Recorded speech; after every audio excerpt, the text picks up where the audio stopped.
Hello everyone, welcome to সঙ্গী সাথী পাঠশালা।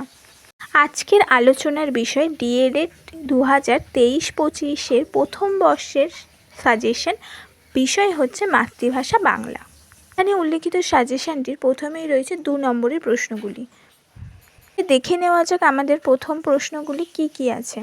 প্রথম প্রশ্ন, মাতৃভাষা পঠন পাঠনের মূল উদ্দেশ্য কি? দ্বিতীয় প্রশ্ন, ভাষার উপযোগিতা বলতে কি বোঝায়? 3 নম্বর প্রশ্ন রয়েছে মাতৃভাষা শিক্ষা গ্রহণের 2টি সুবিধা উল্লেখ করো। 4 নম্বর প্রশ্নে রয়েছে অভিনয় পদ্ধতির 2টি সুবিধা অসুবিধা উল্লেখ করো। 5 নম্বর প্রশ্ন, অনুবন্ধ প্রণালীর 2টি বৈশিষ্ট্য উল্লেখ করো। 6 নম্বর প্রশ্ন রয়েছে শব্দানুক্রমিক পদ্ধতি বলতে কি বোঝো। 7 নম্বর প্রশ্ন, বাক্যানুক্রমিক পদ্ধতির 2টি গুরুত্ব উল্লেখ করো। 8 নম্বর প্রশ্নে রয়েছে ধারণা পাঠ বলতে কি বোঝায়। 9 নম্বর প্রশ্ন, সাধনা পাঠ বলতে কি বোঝায়। 10 নম্বর প্রশ্ন, পাঠ পরিকল্পনা কাকে বলে। এখানে উল্লেখিত প্রত্যেকটা প্রশ্নই খুব গুরুত্বপূর্ণ।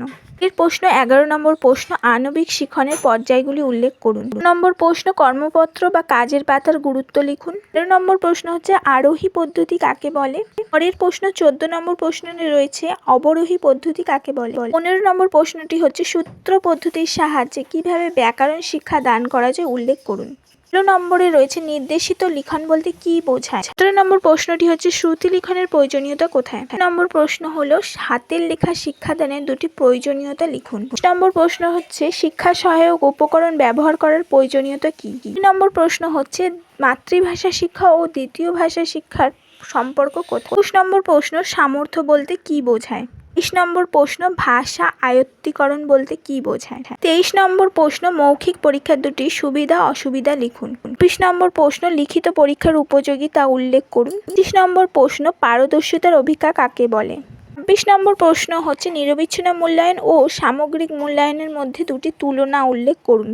27 নম্বর প্রশ্ন হচ্ছে তালব্য বর্ণ কাকে বলে। 28 নম্বর প্রশ্ন হচ্ছে নীরব পাঠ বলতে কি বোঝো। 30 নম্বর প্রশ্নে রয়েছে পঠন দক্ষতার 2টি বৈশিষ্ট্য উল্লেখ করো। এছাড়াও অল্প প্রাণ বর্ণ, মহাপ্রাণ বর্ণ, অবরোহী পদ্ধতি, আরোহী পদ্ধতি, প্রকল্প পদ্ধতি, সরব পঠ, নীরব পঠ, অনুবন্ধন পদ্ধতি, শব্দানুক্রমিক পদ্ধতি ইত্যাদিগুলি অধিক গুরুত্বপূর্ণ।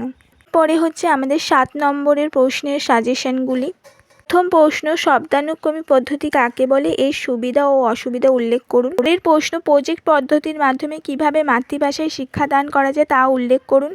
পরের প্রশ্ন, ছড়ার মাধ্যমে কিভাবে শিক্ষাদান করা যায় তা উল্লেখ করেও সুবিধা ও অসুবিধা লিখুন। আর পরবর্তী প্রশ্ন হচ্ছে আলোচনা পদ্ধতির সুবিধা ও অসুবিধা লিখুন। 5 নম্বর প্রশ্নে রয়েছে গল্প বলা পদ্ধতির সাহায্যে কিভাবে মাতৃভাষা শিক্ষাদান প্রাণবন্ত করে তোলা যায় তা উল্লেখ করে তার সুবিধা অসুবিধা লিখুন। 6 নম্বর প্রশ্ন, অনুবন্ধন পদ্ধতির প্রয়োগ উদাহরণ সহ উল্লেখ করুন।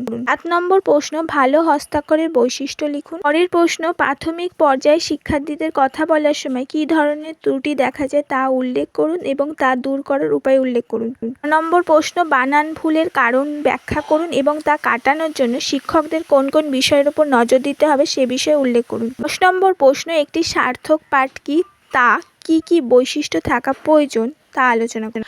পরের প্রশ্ন, পাঠ পরিকল্পনার সুবিধা উল্লেখ করুন। কর্মপত্র বা কাজের পাতার সুবিধা লিখুন। 12 নম্বর প্রশ্নটি হলো সমন্বয় সাধন দক্ষতা কাকে বলে, এই দক্ষতা অর্জনের জন্য কোন কোন আচরণের বিকাশ প্রয়োজন লিখুন। 13 নম্বর প্রশ্ন, শিশুকেন্দ্রিক শিখন পরিচালনা কি, এর প্রয়োজনীয় আচরণাঙ্গগুলি উল্লেখ করুন। 14 নম্বর প্রশ্ন, ব্যাকরণ শিক্ষা দানের ক্ষেত্রে যে সমস্ত সমস্যা দেখা যায় সেগুলি আলোচনা করুন। 15 নম্বর প্রশ্ন হচ্ছে ব্যাকরণ শিক্ষা দানের 2টি পদ্ধতির নাম উল্লেখ করে যে কোনো একটি পদ্ধতির ব্যাখ্যা করুন। 16 নম্বর প্রশ্ন, ব্যাকরণ শিক্ষার সুবিধা ও অসুবিধা লিখুন। 17 নম্বর প্রশ্ন হলো হাতের লেখার শিক্ষাদান কেন প্রয়োজন, লিখন শৈলীর প্রকারভেদ উল্লেখ করুন, ভালো হাতের লেখার বৈশিষ্ট্য বর্ণনা করুন। 18 নম্বর প্রশ্ন, মৌখিক ও লিখিত পরীক্ষার মধ্যে তুলনামূলক আলোচনা করুন। 19 নম্বর প্রশ্ন, শিক্ষণের ক্ষেত্রে নিরবিচ্ছিন্ন মূল্যায়ন ও সার্বিক মূল্যায়নের গুরুত্ব উল্লেখ করুন। 20 নম্বর প্রশ্ন, একজন আদর্শ শিক্ষকের কি কি গুণ থাকা বাঞ্ছনীয় সেই বিষয়ে সংক্ষেপে লিপিবদ্ধ করুন। 20 নম্বর প্রশ্ন, ব্যাকরণ পাঠকে আকর্ষণীয় করে তোলার জন্য আপনি একজন শিক্ষক হিসেবে কোন কোন পদ্ধতি বেছে নেবেন তা উল্লেখ করুন। পরে রয়েছে 16 নম্বরের প্রশ্নের সাজেশনটি। প্রথম প্রশ্ন, অনুপাঠটিকার সংজ্ঞা লিখুন, এর উদ্দেশ্য ও প্রয়োজনীয়তা উল্লেখ করুন। দ্বিতীয় প্রশ্নটি হলো মাতৃভাষা শিক্ষাদানের জন্য কয়েকটি পদ্ধতির নাম উল্লেখ করুন এবং যে কোনো একটি পদ্ধতি সম্বন্ধে বিস্তারিত আলোচনা করুন। 3 নম্বর প্রশ্ন, ব্যাকরণ শিক্ষাদানের উদ্দেশ্যগুলি আলোচনা করে ব্যাকরণ শিক্ষাদানের একটি পদ্ধতি উল্লেখ করুন এবং সর্বশ্রেষ্ঠ পদ্ধতি কোনটি আলোচনা করুন। 4 নম্বর প্রশ্ন, পাঠদানের ক্ষেত্রে মূল্যায়নের প্রয়োজনীয়তা লিখুন, অভ্যন্তরীণ ও বহির্মূল্যায়ন কাকে বলে, অভ্যন্তরীণ মূল্যায়নের মধ্যে তুলনামূলক আলোচনা করুন। করুন। 5 নম্বর প্রশ্ন, শিক্ষা সহায়ক উপকরণ বলতে কী বোঝো? শিক্ষা সহায়ক উপকরণের প্রয়োজনীয়তা উল্লেখ করুন। কোন কোন বিষয়গুলি মাথায় রেখে শিক্ষা সহায়ক উপকরণ নির্বাচন করতে হবে তা উল্লেখ করে উদাহরণসহ ব্যাখ্যা দিন। পরের প্রশ্ন হলো, চতুর্থ শ্রেণী থেকে যে কোনো একটি পাঠ একক নির্বাচন করে তাকে প্রকল্প পদ্ধতির মাধ্যমে কীভাবে শিক্ষাদান করবেন তা উদাহরণসহ ব্যাখ্যা করুন। এখানে উল্লেখ্য প্রশ্নটিকে চতুর্থ শ্রেণীর বদলে যে কোনো শ্রেণীর যে কোনো পাঠ এককের যে কোনো পদ্ধতির দ্বারা উদাহরণসহ ব্যাখ্যা করুন আসতে পারে। পরের দুটি প্রশ্ন সবসময় কমন। 7 নম্বর প্রশ্ন রয়েছে, প্রথম থেকে পঞ্চম শ্রেণী অথবা ষষ্ঠ থেকে অষ্টম শ্রেণীর যে কোনো একটি পাঠ একক অবলম্বনে একটি পূর্ণাঙ্গ পাঠ্যটিকা বা পাঠ পরিকল্পনা প্রস্তুত করুন। 2 নম্বর প্রশ্ন, প্রথম থেকে পঞ্চম অথবা ষষ্ঠ থেকে অষ্টম শ্রেণীর যে কোনো একটি পাঠ একক অবলম্বনে যে কোনো একটি দক্ষতার উপর একটি অনুপাঠ্যটিকা রচনা করুন। ছিল আমাদের ডিএলএড 2023-25 শিক্ষাবর্ষের প্রথম বর্ষের বাংলা বিষয়ের সাজেশন। খুব দ্রুত সহকারে আমরা বাকি সাবজেক্টগুলোরও সাজেশন দিয়ে দেবো এবং সেগুলো পাওয়ার জন্য অবশ্যই আপনাদের আমাদের চ্যানেলটিকে সাবস্ক্রাইব করে রাখতে হবে।